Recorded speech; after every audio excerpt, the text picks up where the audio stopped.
ঐতিহাসিক ৰাণী ৰাজ্যৰ ৰাজধানী তথা আজাৰাৰ ৰাজচক্ৰ এলেকাৰ পাটগাঁৱৰ শ্ৰী শ্ৰী বুঢ়ীগোসানী পুৰণা থানত আৰম্ভ হৈছে শাৰদীয় দুৰ্গা পূজা। সম্পূৰ্ণ ধৰ্মীয় তথা পুৰণি পৰম্পৰাৰে অনুষ্ঠিত পূজাৰ সংকল্পধাৰী হিচাপে এইবাৰ ৰাণী ৰাজ্যৰ ৰাজবংশৰ পৰিয়ালৰ জোৱাই ৰাজীৱ কুমাৰ দাসক মনোনীত কৰা হৈছে। উল্লেখযোগ্য যে পাটগাঁৱৰ শ্ৰী শ্ৰী বুঢ়ীগোসানী দুৰ্গা দেৱী পুৰণা থানত মৃন্ময় মূৰ্তিক পূজা কৰা নহয়। বছৰ বছৰ ধৰি উক্ত পূজাত বলিকটা দাগ পূজা কৰি অহা হৈছে।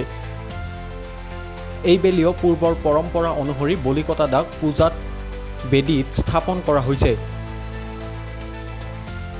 বেন ঢুলীয়া ওজাপালিৰ সতে থান পৰিচালনা সমিতিৰ বিষয়ববীয়াৰ লগতে ভক্তপ্ৰাণ ৰাইজ যথাৰীতিৰে পূজা অৰ্চনা কৰি মন্দিৰৰ পৰা বলিকটা দাগখনক আদৰি আনি পাটগাঁৱৰ শ্ৰী শ্ৰী বুঢ়ীগোসানী পুৰণা থানৰ বেদীত স্থাপন কৰে।